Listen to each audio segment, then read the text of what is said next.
Welcome to Smokey Approved, and on this one, I'm doing this video out of curiosity, one, because I'm just like, I was unaware of how impactful I guess this moment was in grime and like how it kind of caused people to have a hard time to fucking like do shows. Kind of decide to try and go like full pop because niggas was out here not wanting to get connected to certain shit, and then I was just like, it's a real crazy situation. So I was like, oh, I want to check this out. So then I found this video, and I was like, oh, I'm gonna post this video with my other video on Crazy T. So there's context. If somebody wants to have context, I already have a context video done. And then boom, it's two birds, one stone. So I get context, and then if anybody else wants context in the future, here's your context. We get to watch it together. Let me first give a shout out to Street Crime UK. Shout out to you. You did all the hard work to make this video that I'm gonna sit here and lazily watch. So big shout out to you. Thank you for doing all the edits and spending your time. But yeah, thank you to anybody that's gonna check this out. Thank you to the homie that hit me on Instagram and sent me down this rabbit hole. Yeah, if you could please just hit that like and subscribe button for me. It would be greatly appreciated. It helps the channel a whole lot. And let's get into this one.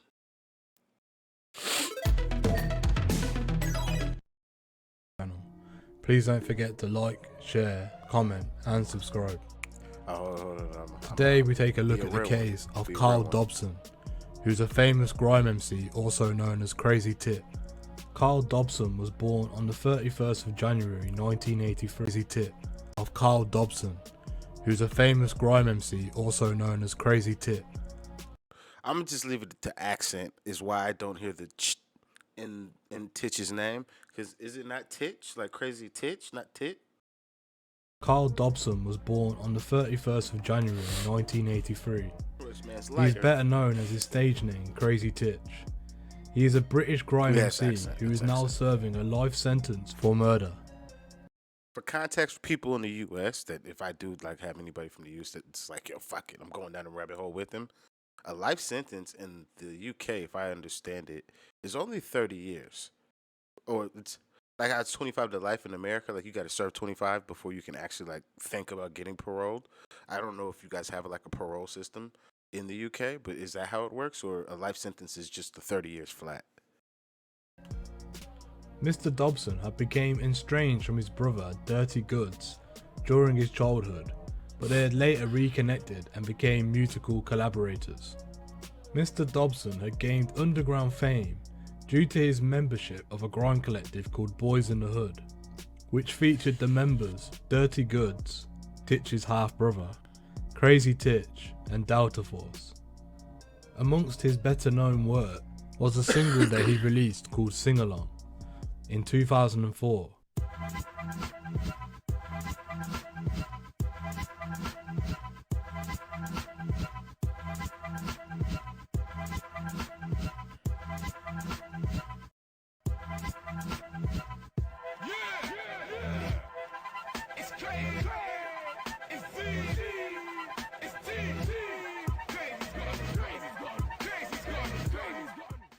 And Gully, in which he collaborated with the Sugar Babes, Keisha Buchanan.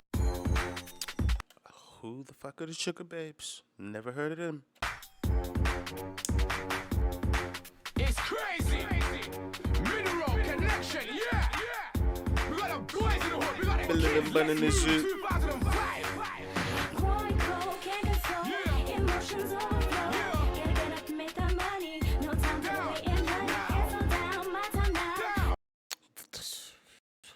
Wouldn't have not been playing in my house. But this shit probably used to ring off at the raves though. Y'all probably was going crazy when this came on. Mr. Dobson also produced a mixtape entitled Crazy Times Volume 1 and appeared on the Grind DVD Practice Hours. In 2006, Mr. Dobson had made an appearance as himself alongside many other MCs on Channel 4's show Dubplate Drama. Hey man, what's all this? No! No one don't want to hear that. That's bullshit. The grime MC Crazy Titch had a reputation for violence during his time in the grime scene. Notorious footage exists of a heated argument between Crazy Titch and another famous UK grime artist who is known as Dizzy Rascal.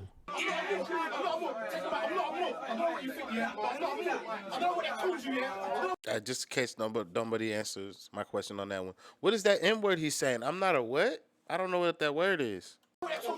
And there is also footage of Crazy Titch allegedly kidnapping a rival and dumping them naked in the countryside. I linked that shit. That nigga wild as fuck. Somebody said that shit, that he put some nigga in the boot of the car. And I was just like, I kind of casually just read it and kept passing. What the fuck? Music videos for Crazy Titch's most popular hits, I Can See You and Sing Along, received heavy airplay on Channel AKA and Channel U. Mr. Dobson and his stepfather, Anthony Green, were sentenced to life imprisonment for the murder of a 21-year-old Richard Holmes, which had took place in the Chingford Hall estate in Chingford in November of 2005. Possibility for parole was set at a minimum of 30 years, by which time he will be in his 50s. Dirty Goods, who was Crazy Titch's half-brother, was acquitted in the same trial and released a song about its events entitled A Letter to Titch in 2007. The MAC-10 submachine gun used in the murder was found 4 years after the killing. In February 2009, a local drug dealer was sentenced to 7 years imprisonment for its possession. In prison. Wait. So I seen the documentary you guys have where, I don't know, say it's like Gun 82 or some shit like that. It's like a particular gun and its number that's just running around the street. That motherfucker just catching a hell of bodies. It's terrible. But the reason I say this is because I always thought, at least in my country, if you get caught with the gun, depending on the body, that body might become yours. Like, you might have to take ownership over a body you have no fucking association with, just the fact you have the gun. But I feel like over there, that nigga just got 7 years for just having a dirty gun that had a body on it. I'm just saying, I don't know. That's not that bad of a deal. That's a long time for a gun, though. But a MAC-10, though, in the UK, with a body on it, 7 years. He had a good lawyer.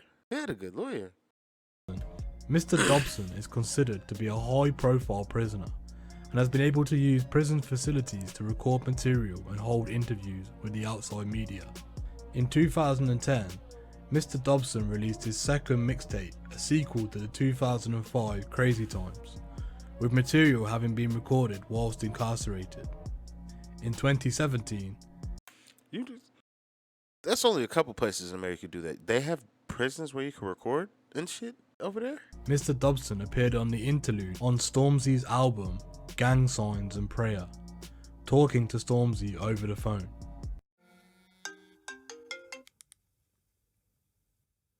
Yo, gang. yes, my brother. You still don't sound sure. No, I'm in the beef right now. I'm in there right now. Alright, let's start then. In 2020, a lyric video was produced titled Voldemort, which included new audio from Crazy Titch. It was uploaded to YouTube to celebrate Titch's birthday in 2020.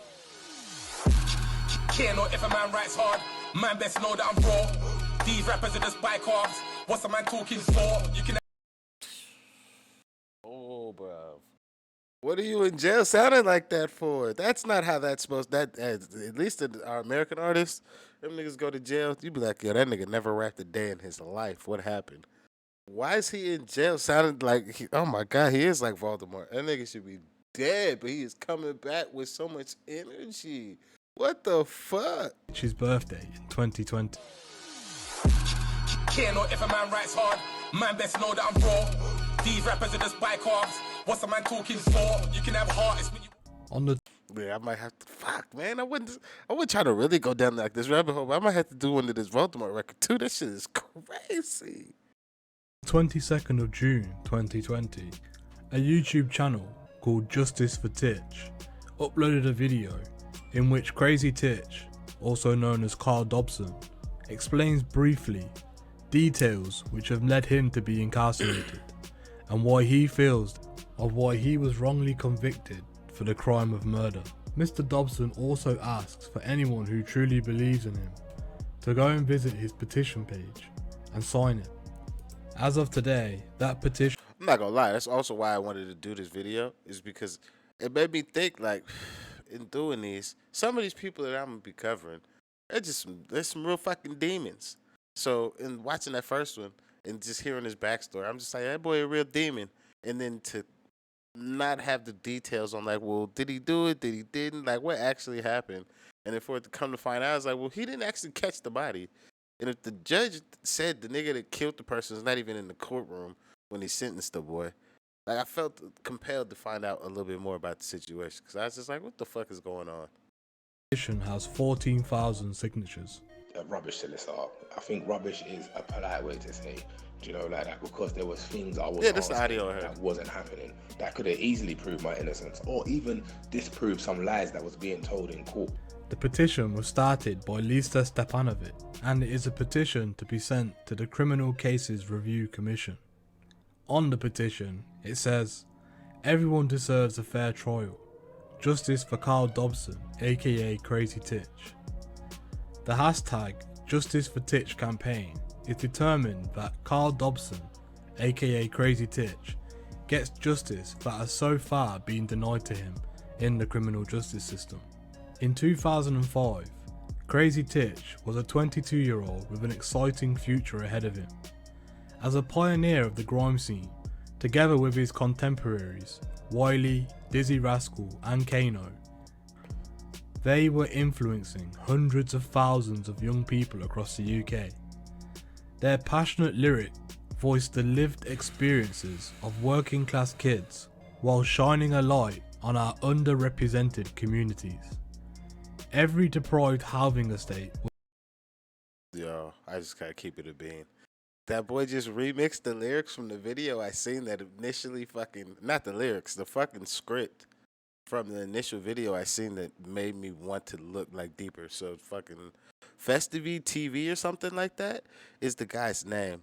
In that section where he goes over Kano and these like Titch being contemporaries and how they speak for like underrepresented areas and shit, he just remixed that shit. But that was plagiarism if I've ever heard it in my life. I gotta keep it 100. I heard that, that's why I'm like, what? Boy, you just kind of changed the word here and there to make it sound different, but nigga, that's the same shit that nigga said. Was influenced by grime music. It challenged the powers that be and offered a way out. Within months of his career really taking off, Crazy Titch, aka Carl Dobson, was charged with the murder of Richard Holmes in Chingford. Yeah, we working off a boy's script right now. He just remixed it a little bit. Mr. Dobson stood trial in 2006 and was convicted. We believe that the conviction came about because of the combination of injustices. Some of the injustices that Mr. Dobson and his supporters feel that happened are as follows.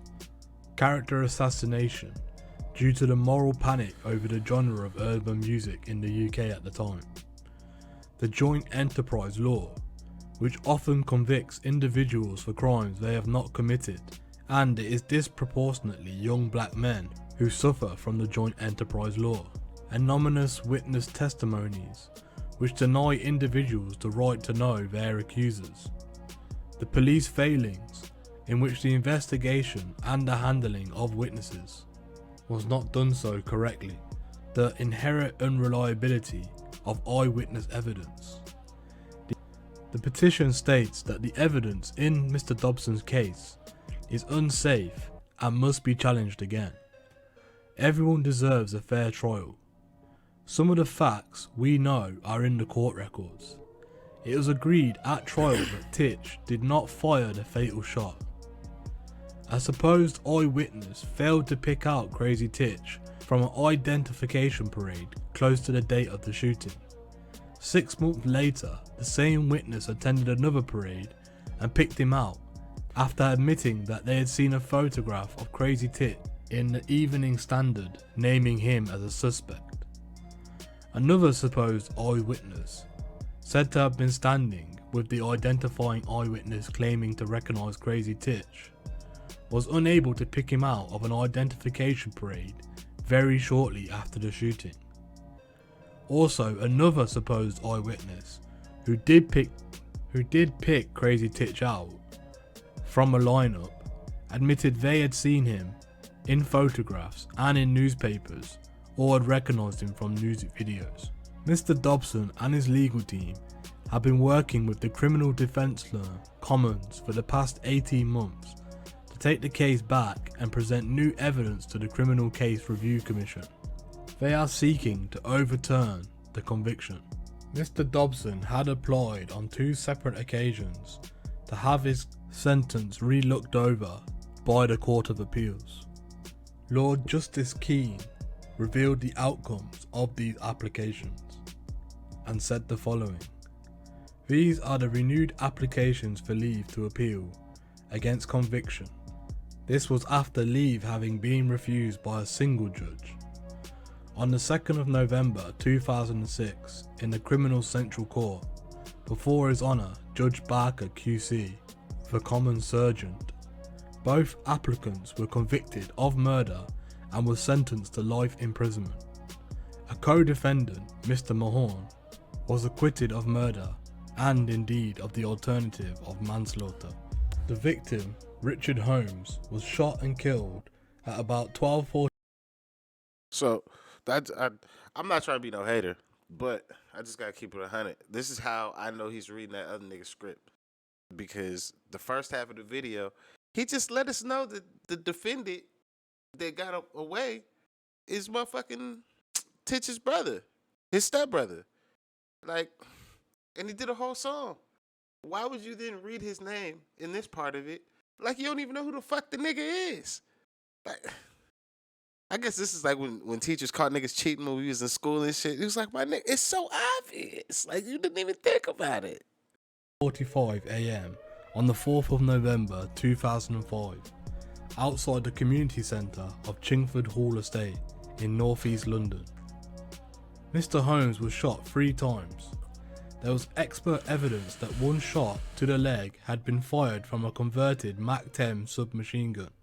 How y'all got 2 that? further shots, one to the arm and the fatal one to the back, which had passed through his heart, had been fired from a .45 revolver. There was also ballistics evidence of a 3rd firearm having been at the scene. Mr. Green and the co-defendant, Mr. Mahorn, lived on the estate at the same address. Mr. Dobson, however, lived in Stratford, East London. It was not alleged by the Crown at the trial that the fatal shot had been fired by any of the 3 defendants. That shot was said to have been fired by a 4th man who was not on trial. But it was alleged that all 3 defendants were jointly responsible for the killing on the basis of joint enterprise. All 3 were alleged to have been part of a gun-carrying group. If I ain't shoot that nigga, don't put me on trial. That's not how that shit work. That's wild as fuck. Man, catching bodies by association? Fuck that shit. Rewind it then. Let me shoot that nigga for real then. The fuck? No, this is crazy. And were to have known what was likely to happen. Interviews, both Mr. Green and Mr. Mahorn denied presence at the scene of the shooting at the relevant time. At trial, both said they had been on the estate at times that evening, but were not present or participating at any time of the shooting. It will be apparent from what we have said that all 3 defendants gave evidence at trial. Events that evening began with some form of confrontation between Mr. Mahorn and Sabah Shah, both of whom were involved with the music business. Things had developed from there. A group of youths, including Mr. Shah and his friend Richard Holmes, went to Mr. Mahorn's address. There was cell site evidence that proved that Mr. Mahorn had telephoned Mr. Dobson and Mr. Green, and that they had travelled to the estate along with others. Later that evening, there was a further confrontation between 2 groups, which ultimately led to the death of Richard Holmes. The prosecution case turned largely on the evidence of 3 eyewitnesses who gave evidence anonymously and from behind screens. They were referred to as A, B, and F. This just sounds like if these niggas had paid legal counsel, like quality legal counsel, this nigga wouldn't be in jail right now. Like, this just seems like such a sketchy thing. sketchy fucking evidence. Like, this is such circumstantial evidence to get locked up for 30 years. Like, the fuck? There's no physical evidence outside of bullet casings. Y'all don't have shit on my niggas besides 3 irreliable fucking eyewitnesses. We do not propose in this judgment to take their evidence in great detail, since this application is for leave. Their 3 accounts varied. In summary, all 3 named Mr. Dobson, who was known as Crazy Titch, as being present at the shooting and as having the MAC-10 submachine gun.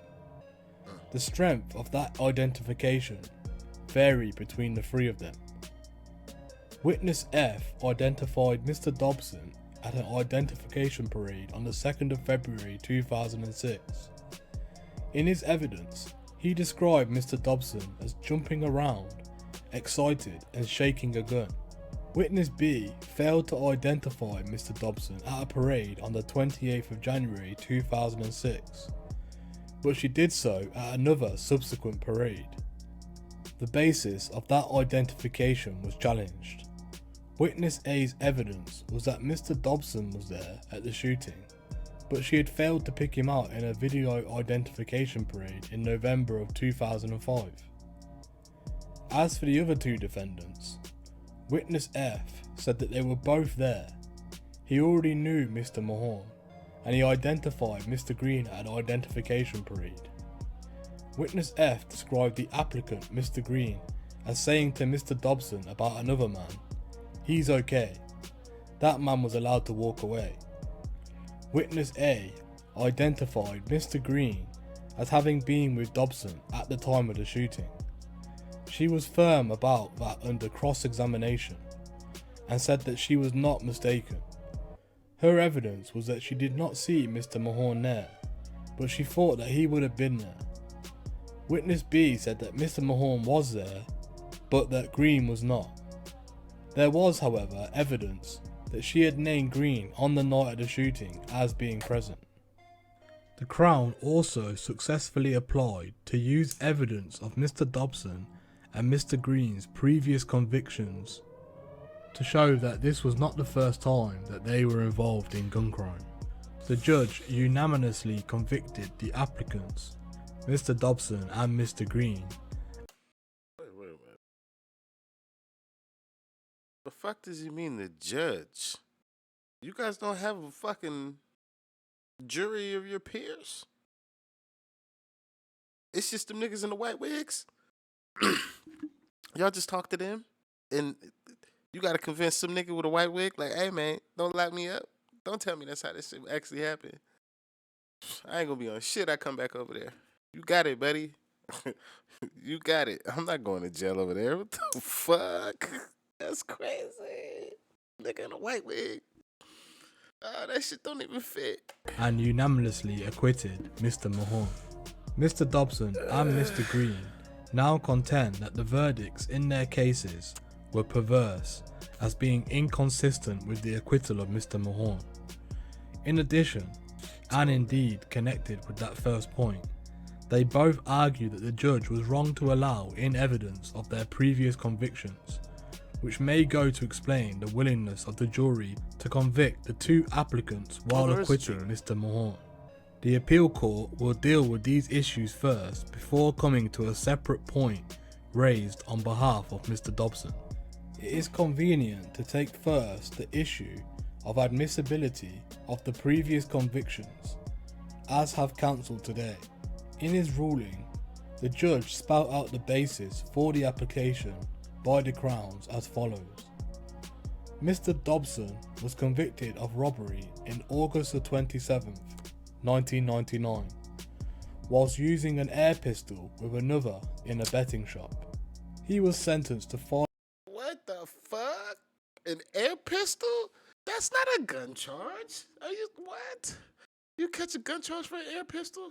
Even if it's in the... I don't give a fuck. That's a fake gun. I don't give a fuck if he was doing a crime. That's crazy. Nigga get... Wow. Nigga use a paintball gun while doing a robbery. Gets caught. Now I got a gun charge on top of that? Nah, it can't work like that. It can't work like that. 5 years detention.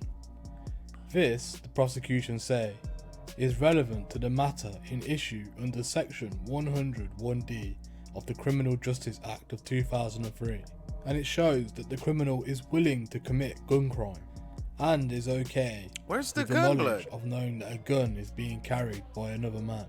Where? In the case of Mr. Green, he was arrested in I live in America. You can't tell me no goddamn air pistols, no motherfucking gun. I would never believe it. I will never believe such. How did he get away with that? How? He told them folks that an air pistol was a gun. And they was like, see, he's willing to use a gun? Oh my, that's wow, that's wicked. That's some cruel and unusual shit. May 1994 in possession of a fully loaded semi-automatic handgun, Clearly, we have a gun now. and in the previous 2 days before he was caught with the gun, had held up 2 petrol stations and a store with the handgun. You got it. You living that life. Clearly, he was using it. But clearly, he was robbing people and had trigger discipline. Robbed 2 places. Now he's just licking shots off on the nigga on the fucking manor for what? For a lyric he doesn't like? I don't know. It doesn't seem that, but I don't know, because that nigga did have kind of a temper. This is a questionable one. This is robbed questionable. employees. No one saw Mr. Green with a firearm at the community centre when the murder of Mr. Holmes took place, but the prosecution assert that these offences go on to show a willingness to commit gun crime. But what does and that mean if whether you he don't have would lend evidence? himself to gun crime, and also his knowledge of others carrying loaded weapons. What does that It was have also to do revealed with that the 3 case? robberies and firearm offences on part of Mr. Green were committed in Canada. The judge summarised the arguments on behalf of the defence, which were mainly the judge offences on part of Mr. Green were committed in Canada. Oh, hell no. These niggas have public defenders. I swear to God.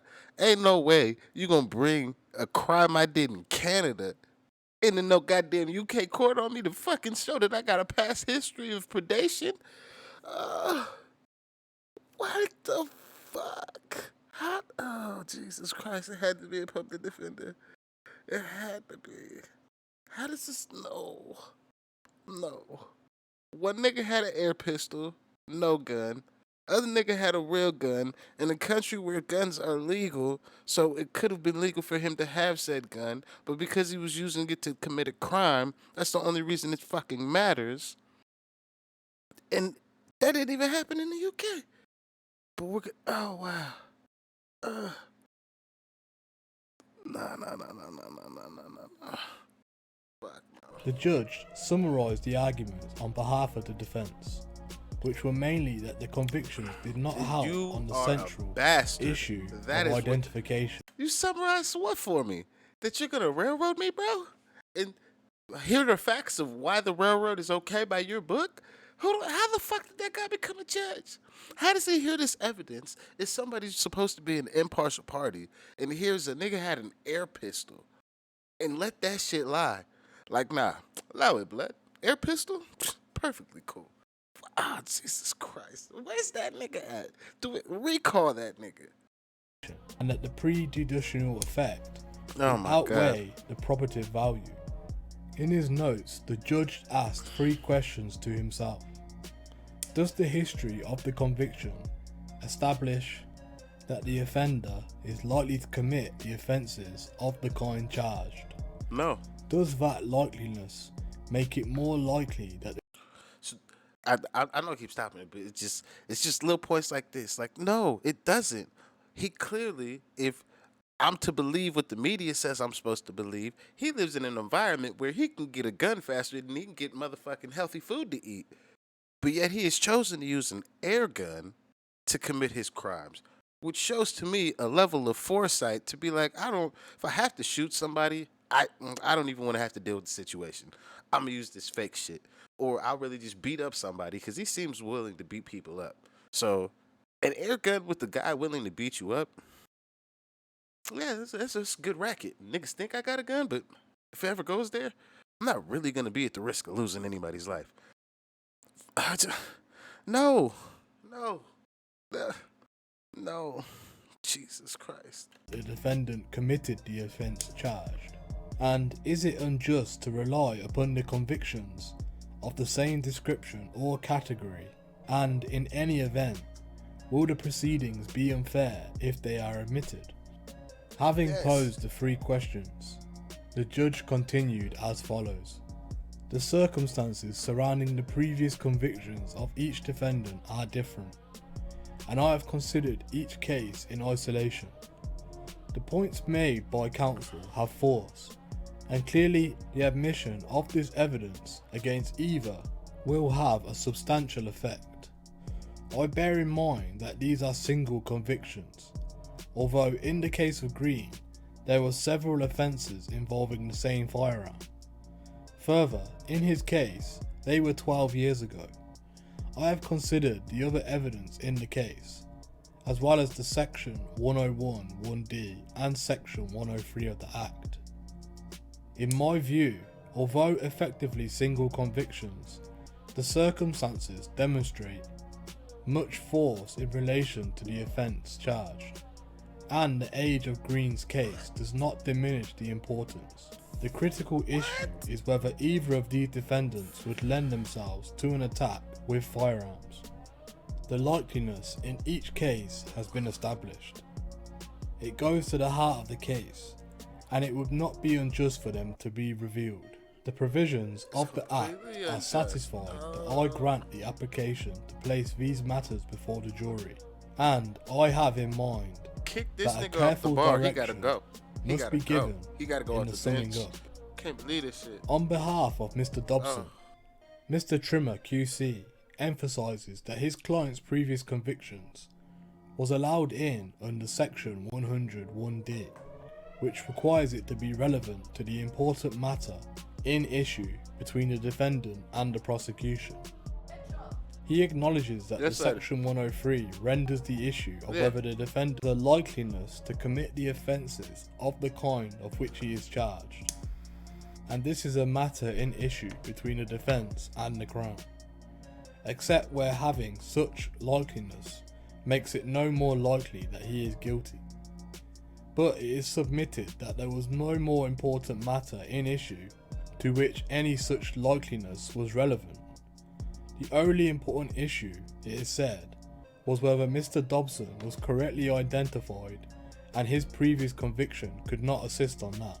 The issue at trial, submits Mr. Trimmer, was whether Mr. Dobson or Mr. Green would lend themselves to an attack with firearms. The only important issue was identity. It is said that the law still retains identity as a special case, despite the Criminal Justice Act of 2003. Something akin to the signature or striking similarity about the previous offences needs to exist before such an offence or offences can be seen relevant to the issues of identity. That was not the situation in the present case.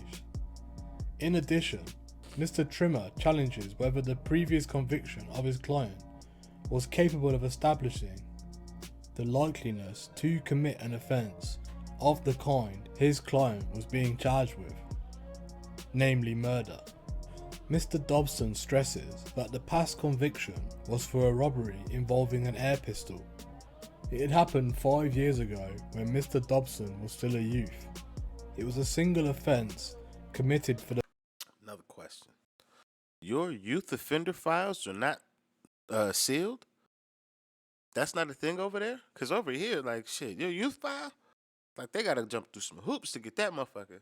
Unless, like, you live in a place where they've made it to where your youth file is not sealed. But we'll say, generally, over here, your youth offender file is fucking sealed. They can't just can't use that shit against you. You was a kid. For the purpose of gain. Certainly, it was not strikingly similar. Finally, on behalf of Mr. Dobson on this topic, It is contended that it is unjust to admit this evidence because of the prejudice that it involved, and the judge failed to give the jury an adequate direction as to its relevance. The judge should have told the jury to exercise great care in how they use this bad character evidence. It should have been tied to the issue of identity. The decision of this court in Turnbull on identification requires the judge to identify what evidence may support the identification of the defendant. That was not done so by the judge here. On behalf of the applicant Mr. Green, Mr. Borelli QC makes similar points on this ground. While adopting what has already been submitted on behalf of Mr. Dobson, Mr. Borelli also emphasises the argument that the likeliness is of no relevance when the defence is one of the alibi and the central issue is the one of identification and the correctness of that identification. It could, it is said, only be relevant if the jury had first been sure that the applicant was present at the scene. While he does not go as so far as to say the previous convictions can never be used to support an identification, Mr. Borelli contends that, in the present case, there were two separate issues in respect of the applicants. First, their presence at the scene, which was denied, and secondly, the participation of the killing if they were present. The likeliness, it is submitted, could only go to the second of those, namely in participation, not in the presence. Furthermore, it is said that the Crown did not seek to have this evidence admitted at trial on the issue of presence at the scene. We turn to consider these arguments. The trial judge posed for himself 3 questions suggested by Rose LJ in Hansen at paragraph 15. When the Crown seeks the admission of such evidence on the grounds of propensity. We have quoted these questions earlier in this judgment and do not need to repeat them. What was also made clear in Hansen at paragraph 15 is that this court will be slow to interfere with a judge's ruling on the admissibility of bad character evidence if the judge has directed himself or herself correctly. It is only if his judgment as to the capacity of the prior events to establish propensity is plainly wrong, or his discretion has been exercised unreasonably, in the Wensbury sense, that this court will interfere. We agree that this is the approach which should be adopted in the court in cases of this kind. On those principles, it seems to us that the judge here was entitled to conclude that the previous convictions in this case and both the applicants were such as to show the propensity to commit gun crime, whether it be a principal or secondary party.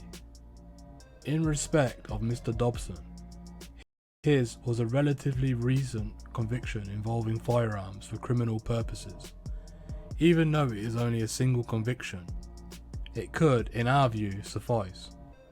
In the case of Mr. Green, his convictions for firearm offences and robbery were earlier in time, 1994, but they were several in number and demonstrated a willingness to carry and use firearms for criminal purposes, if only to threaten. One of the offences involved a loaded firearm. The only purpose of having ammunition in the gun could have been for the possibility that it might have to be used. In both their cases, the past offences, as we have indicated, they both involved the use of firearms. If there was such propensity as the judge found, was it relevant to an important matter in an issue between the defence and the Crown? There was here no dispute that Richard Holmes was shot, and indeed shot by 2 different weapons, and that there were others accompanying the gunman who fired the fatal shots. What was in issue was whether these 2 applicants were the men, or some of the men, who were there and were participating in a way alleged in the murder. There was an important matter in issue. We do not accept that the previous convictions showing a particular propensity cannot be relevant to showing that the defendant was the person who committed the crime charged, merely because identity is put in the issue and the alibi raised. Merely because identity is put in issue and an alibi raised, it does not render propensity irrelevant. It will not by itself be enough to establish the identity, but it may often be capable of supporting the credibility and reliability of other evidence of identification. The point, as a matter of principle, may be more readily appreciated by postulating more extreme circumstances, as where someone accused of sexual assault of a woman in a street pleads that it is not him and provides an alibi. She identifies him as best she can.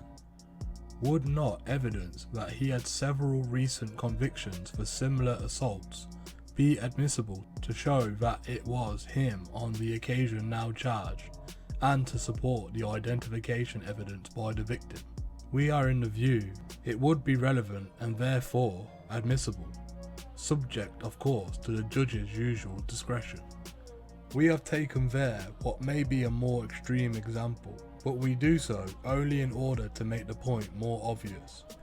We do not accept Mr. Trimmer's point about the need for striking similarity in the cases where the main issue is identification.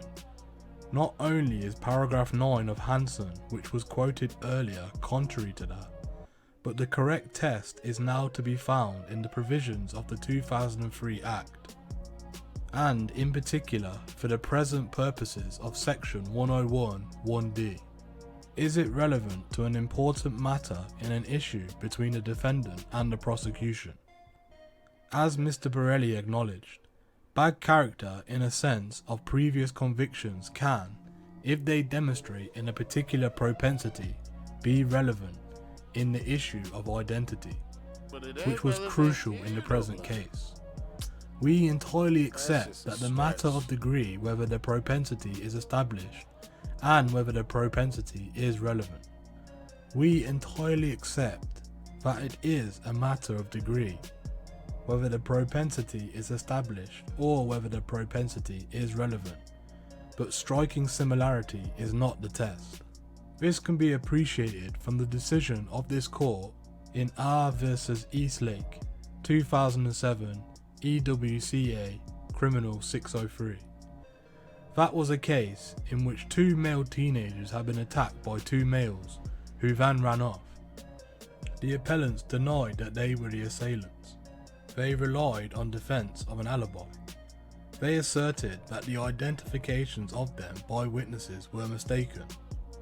Evidence of previous convictions for assault was allowed to go before the jury under section 101 1D and section 103, and in the event both defendants were convicted. On the appeal, it was argued that since the defense was an alibi, the previous convictions were irrelevant. Such evidence, it was said, did not make it more likely that the appellants were present at the scene. The argument was rejected. The court said this: "We do not accept this submission. The jury had to decide whether the two appellants were the two young men who committed the offence. The evidence of bad character was capable of establishing that there was a propensity to commit the offence of street violence and to do so together. The evidence was capable." So if I had 3 prior convictions for whipping ass, because I'm just an ass whipping ass motherfucker, and then some niggas get beat up right around the corner from me, but I didn't beat their ass, but then they fucking come around the corner and they point to me, and I get pulled up for it. Just because I have 3 prior convictions on this, now my character should be viewed in court as if for sure I beat his ass, but I didn't beat his ass. But because you want to try and use my past convictions that have nothing to do with this particular convictions, and now the basis for using that is not striking similarity, just glancing similarities. Did a nigga get their ass beaten? Did you potentially do it? Oh yeah, well fuck it, that's close enough. We could use our. Oh my. I'm not doing the goddamn thing. high fives and hugs, man. I can't. What? They railroading niggas with these laws over here. I can't. This is ridiculous. Of lending support to the conclusion which the Crown invited the jury to reach, namely that the two appellants were correctly identified as those who committed the attack. This is so even though there is no dispute in the trial that those who committed it, whoever they were, acted as aggressors. We agree with that conclusion for the reasons which we have already indicated. Such evidence may go to show that the witness or witnesses identifying a defendant as present or participating is correct in doing so. Mr. Trimmer, on behalf of Mr. Dobson. How do you, in the same breath, acknowledge that the people that we are making this judgment on, we acknowledge them niggas ain't do it. We acknowledge that part. However, it still does not change the fact that them folks said that them niggas did it. So since them folks said them niggas did it, they did it. But we acknowledge that they didn't shoot that person. They didn't do it. How does it, somebody make it make sense, please, if anybody watches this shit? Because I don't understand it. Or did the words become too flowery and I just couldn't follow it? Because unless I just didn't understand it correctly. That's just what the fuck? Sought to distinguish Eastlake on the basis that it was a case of striking similarity. We cannot agree with that. The previous offences which were there were simply ones of street violence. It is true that in one instance the two accused had in the past acted together, but no emphasis had been placed by the trial judge on that particular fact. R versus Purcell 2007 EWCA Crim 2604 is another instance where previous convictions were held to have been properly admitted to support an identification and to rebut a defence of an alibi. Implicit in what we have just said is that we reject Mr. Borelli's argument. Wait. In this system of your guys, you can rebut my alibi even if it's true? That's still allowed? So say I have say I don't have access to the fucking security cameras that prove I was in X place at X time, but that shit exists in the world. And then we find that shit, but they were like, oh, well, he did it. Like, it still wouldn't matter? Because they just want to say that, oh, well, I don't have an alibi, or that alibi is just not good enough? What? How do you... He said he had an alibi. So, was his alibi true or fake? Because if it's a fake alibi, then okay.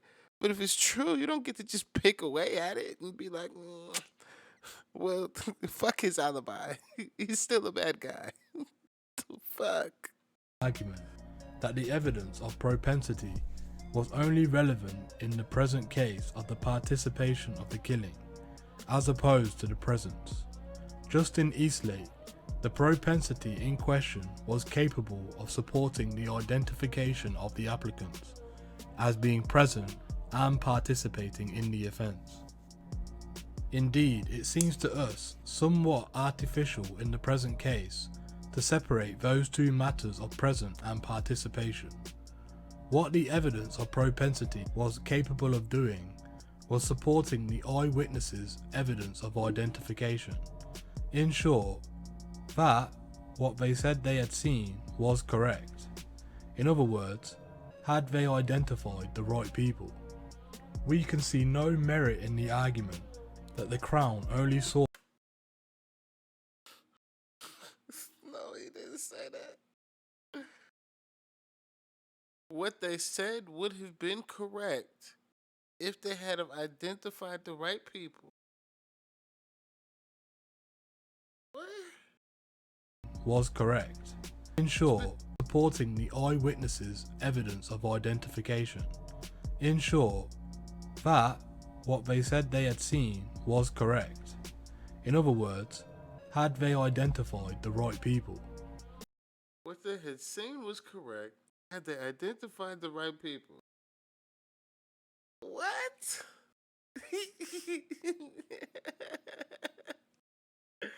Oh my god.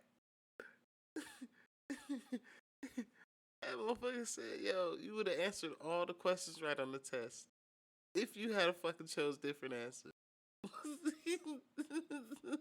And took another test. Oh, how did this happen?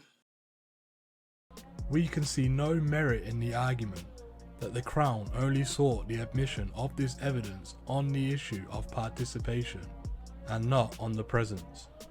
This is far too narrow of a reading of the judge's ruling. The judge said that this evidence of character goes to the heart of the case. Patently by that, he meant whether the two applicants were present and whether they were involved in the offence of killing. So far as the exercise of his discretion on the justness or the otherwise of admitting these convictions is concerned, we can see no basis for saying that the judge's decision fell outside the range of decisions properly open to him on the evidence. It was not Wensbury unreasonable. He had directed himself in a... Who's this Winsbury? Why he could just get to have like total say so? What the fuck is that shit? accordance with the proper principles.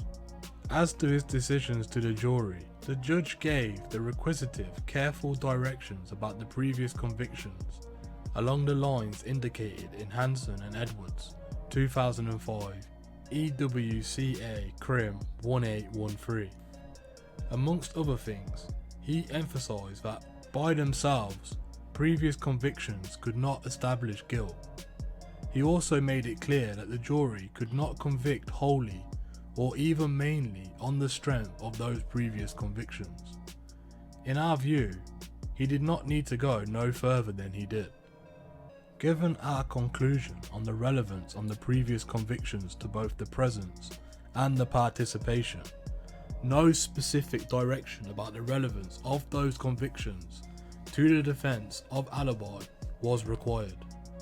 The judge gave the normal direction about the Crown having to disprove the alibi, and indeed repeated it a second time in the course of his summing up. It seems to us that it must have been obvious to the jury that his directions about the possible relevance of previous convictions were relevant to the issue of identity. We say that because it was a central issue in the case. It follows that we can see no proper basis for an appeal on this first and indeed main ground which is put forward on behalf of each of the applicants, Mr. Dobson and Mr. Green. Connected with that, but also said to be an independent ground of appeal on its own right, is the issue with the inconsistent verdicts. It is submitted on behalf of both applicants that the convictions of these applicants is so inconsistent with the acquittal of Mr. Mahorn as to render them unsafe. As a matter of oral submissions, that is the point which has been particularly emphasised by Mr. Borelli, but we take it on board in respect of both of these applications. It is submitted that the cases at trial against Mr. Mahorn and Mr. Green are inextricably linked. We have been taken in some detail through the evidence of the three main eyewitnesses. It is said that to have convicted Mr. Green but acquitted Mr. Mahorn was perverse. As we have indicated already, this overlaps to a degree the other ground, the admission of the previous convictions, in that it is said that the admission of Mr. Green's previous convictions must have been what made the difference, since Mr. Mahorn had none that were put before the jury. The same in effect is said on behalf of Mr. Dobson. In dealing with this as a specific ground, we remind ourselves of the well-established approach as a matter of law to the contention that verdicts are inconsistent and unsafe as a consequence. The legal principles apply whether one is talking about different verdicts on counts faced by the same defendant or different verdicts in respect to 2 or more defendants.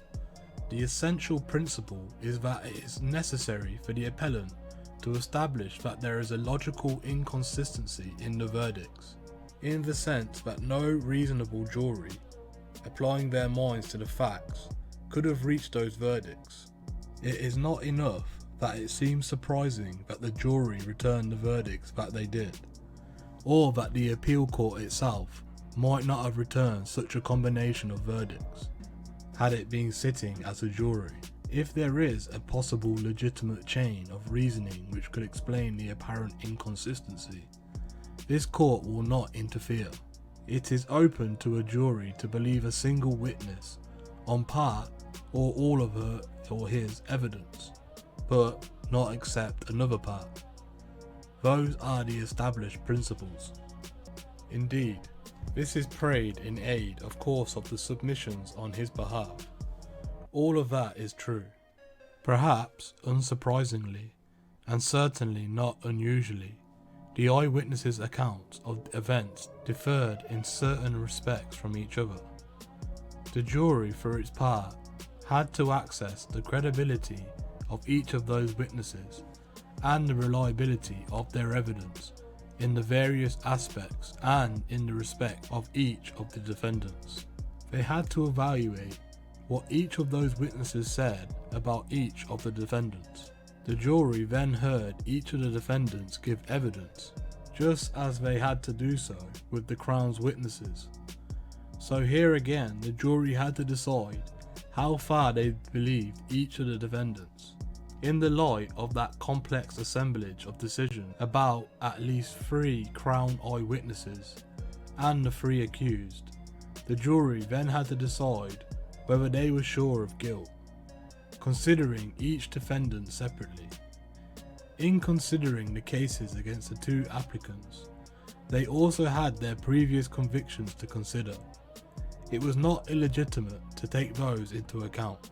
It seems to this court that, in that complicated situation, it is quite impossible to say that no reasonable jury, properly approaching their task, could have reached a combination of verdicts which the jury did.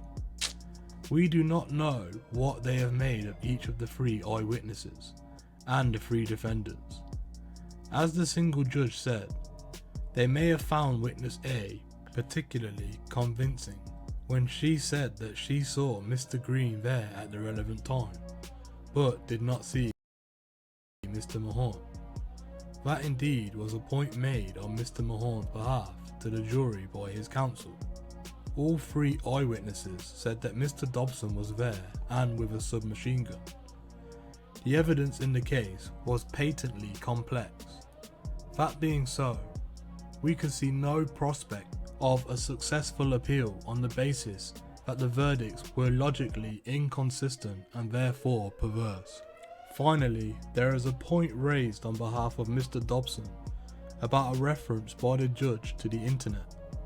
It was a reference made at the outset of the case. What he said was this: sometimes people like to look up on the internet and try and find out anything they can about the background.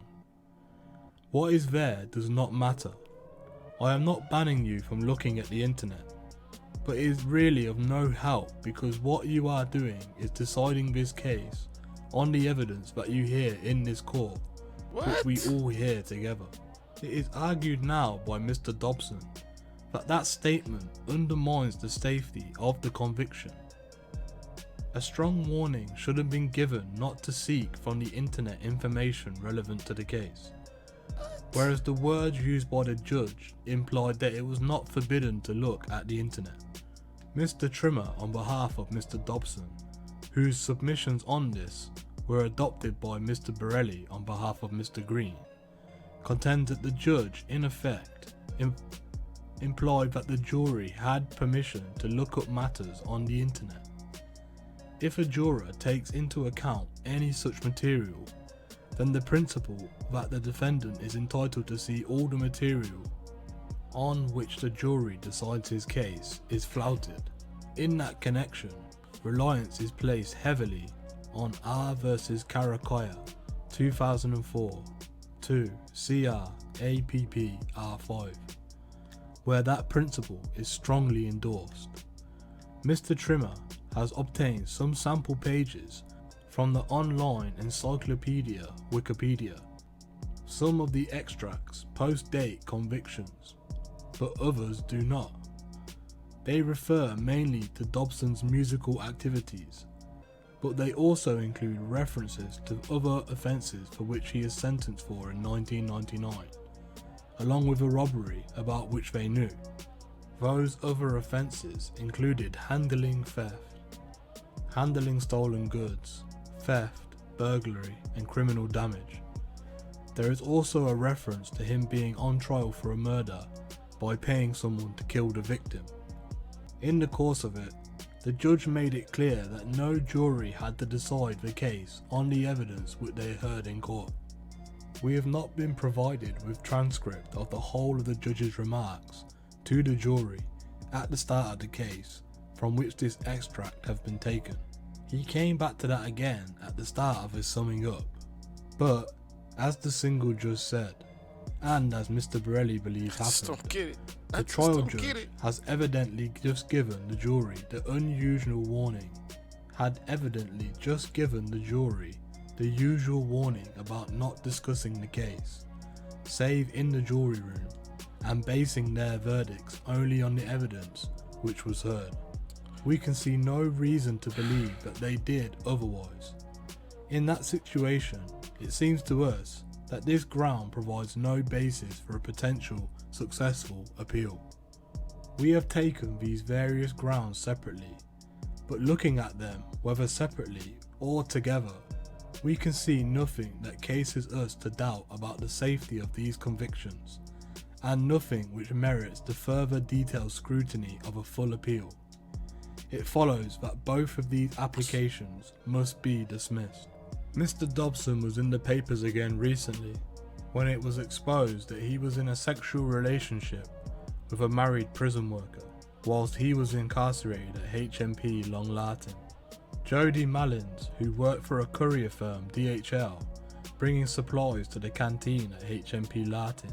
The police arrested Miss Malins at HMP Long Lartin on suspicion of misconduct in a public office and smuggling contraband. In 2010, the mother of Mr. Dobson's victim, Lynn Holmes, criticised how Mr. Dobson was able to record an album using his PlayStation while he was in his previous jail, HMP Swellside. Because of this, Mr. Dobson was moved from HMP Swellside to HMP Long Lartin, which houses some of Britain's most violent criminals. Thank you for joining us today. What are your opinions on the crimes committed by Mr. Dobson and Mr. Green? Do you believe the sentences were too This shit wild as fuck. I'm not doing shit over there. I don't give a fuck. I don't give a fuck. They just railroaded this nigga. Oh man. He should have had a paid lawyer. He has a paid lawyer. He's fucking free. Fuck a public defender. Wait, do you guys even get a public defender? Like, if you can't afford a lawyer, will one be appointed for you? Is that a thing? Because that's what happened to him. He couldn't afford a lawyer, so they gave him one. And that nigga said, well, shit, you heard. Like, they got fucking shut down because it was bad. In the middle of his trial. How he doesn't get a retrial just off of that doesn't make, just, like, that alone should make it a retrial.